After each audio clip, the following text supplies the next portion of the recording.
Bismillahirrahmanirrahim. Assalamualaikum warahmatullahi wabarakatuh.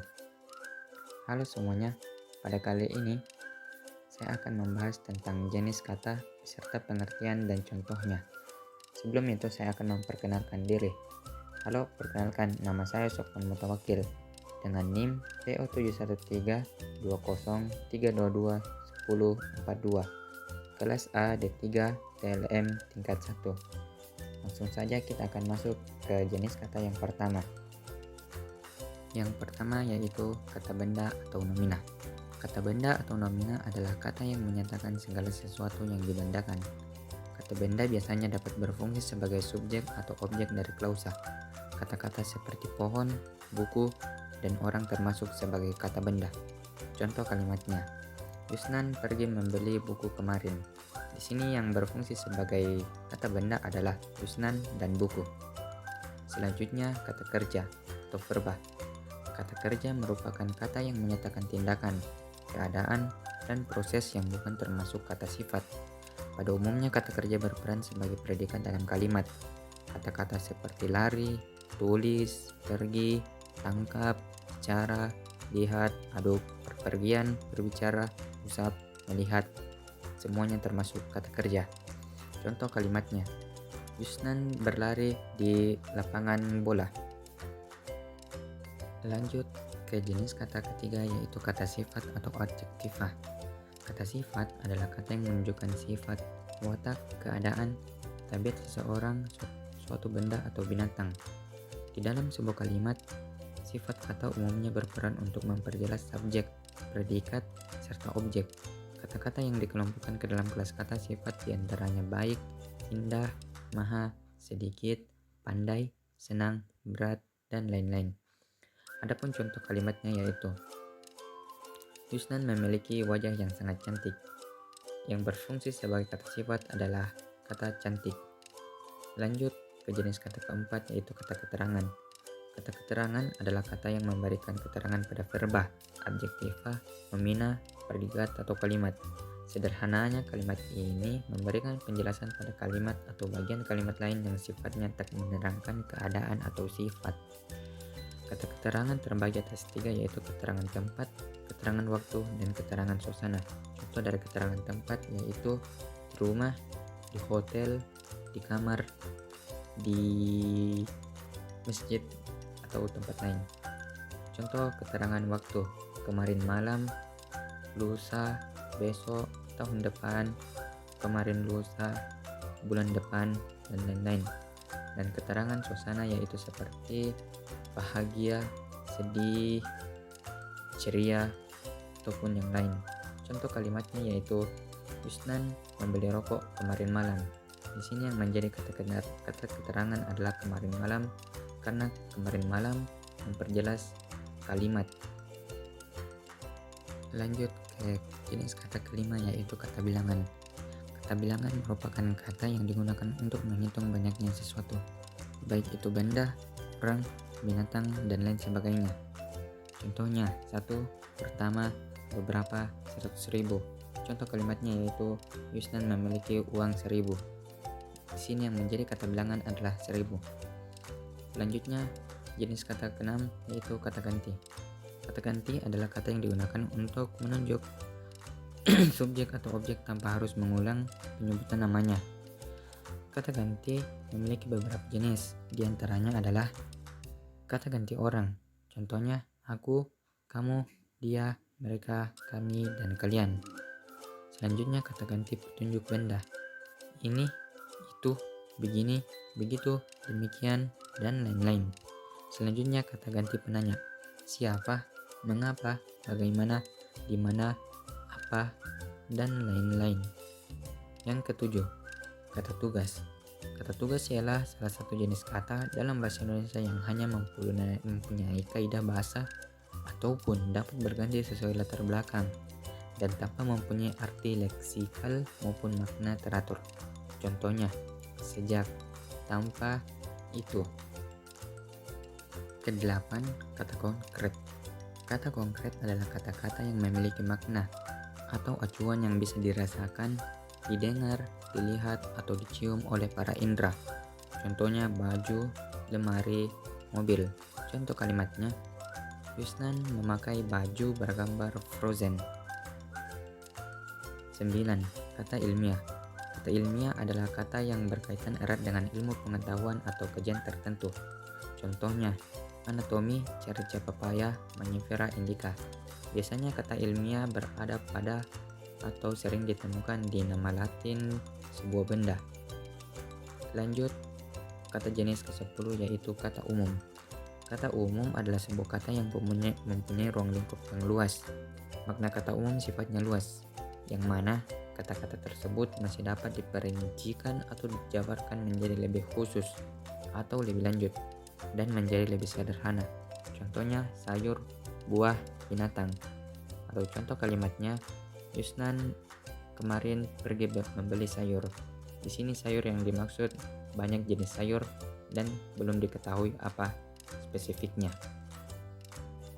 Kemudian jenis kata ke-11 yaitu kata abstrak. Adalah kata yang mempunyai acuan berupa pengertian atau teori konsep.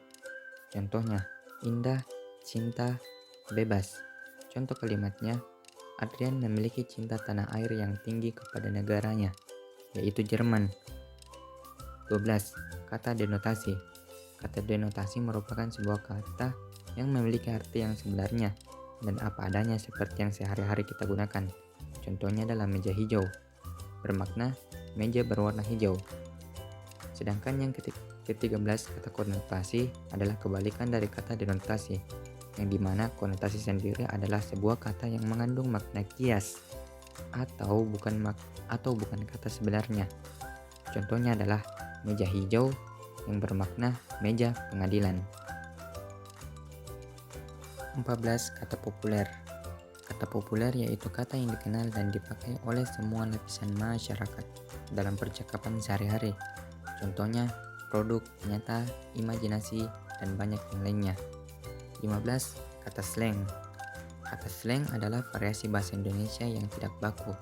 Biasa digunakan oleh anak remaja dengan sebutan bahasa gaul. Contohnya menetahan, selangit, dan lain-lain. 16. Kata jargon.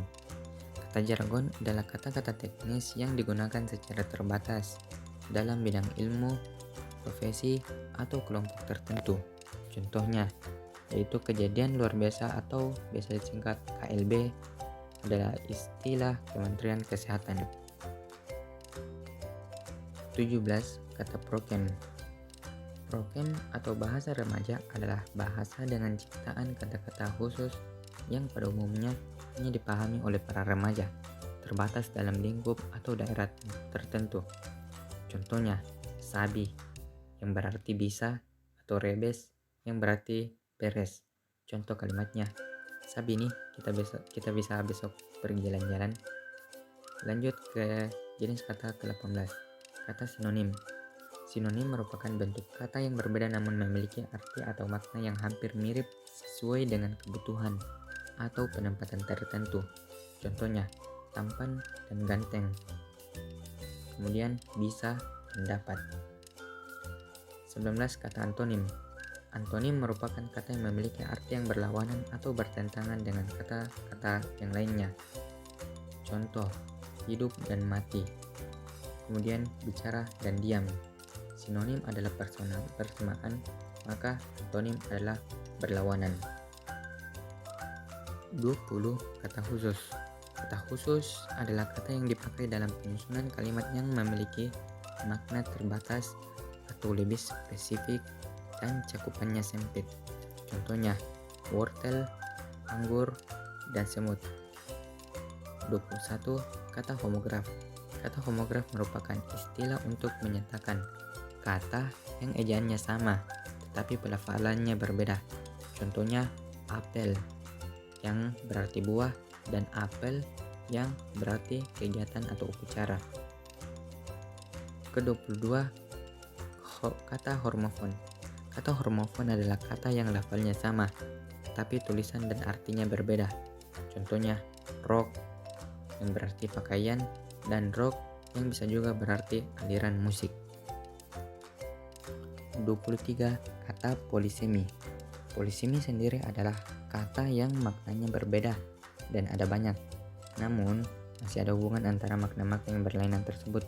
Contohnya, akar pohon di halaman rumahku hampir merusak bangunan. Akar dalam kalimat ini berarti bagian tumbuhan yang tertanam di dalam tanah. 24. Kata sinestesia. Kata sinestesia adalah metafora berupa ungkapan yang berhubungan dengan suatu indera untuk dikenakan pada indera lain.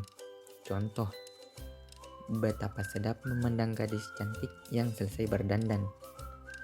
Suaranya terang sekali dan rupanya manis. Yang ke-25 yaitu kata peyoratif. Kata peyoratif adalah kata atau kalimat yang mengalami penurunan makna atau suatu kata yang memiliki makna baik dan positif mengalami penurunan menjadi kurang baik. Contoh, istri menjadi bini, kakek meninggal menjadi kakek mati. 26. Kata amelioratif. Kata amelioratif adalah suatu proses perubahan arti yang arti barunya dirasakan lebih tinggi atau lebih baik nilainya daripada dahulu. Contoh, wanita dirasakan lebih tinggi nilainya daripada kata perempuan. Dan istri atau nyonya dirasakan lebih tinggi atau lebih baik daripada kata bini.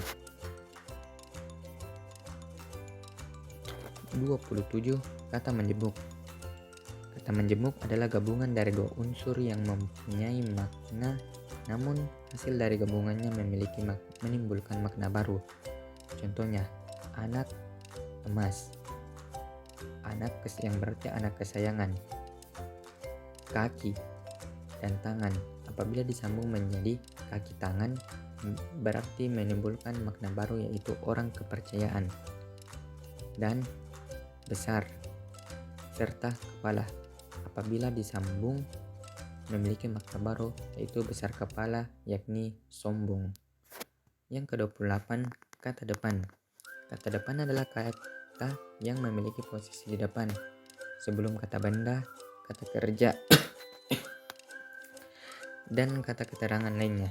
Contohnya, dari, di, dengan, ke, oleh, pada, sejak, sampai, seperti, untuk, dan lain-lain.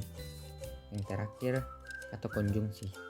Konjungsi atau kata penghubung adalah kata-kata yang digunakan untuk menghubungkan kata klausa dengan klausa atau kalimat dengan kalimat. Contohnya, dan, atau, kalau, dan lain-lain. Itulah tadi hasil presentasi saya mengenai jenis-jenis kata. Apabila banyak kesalahan mohon dimaafkan dan terima kasih atas perhatiannya. Sekian, wassalamualaikum warahmatullahi wabarakatuh.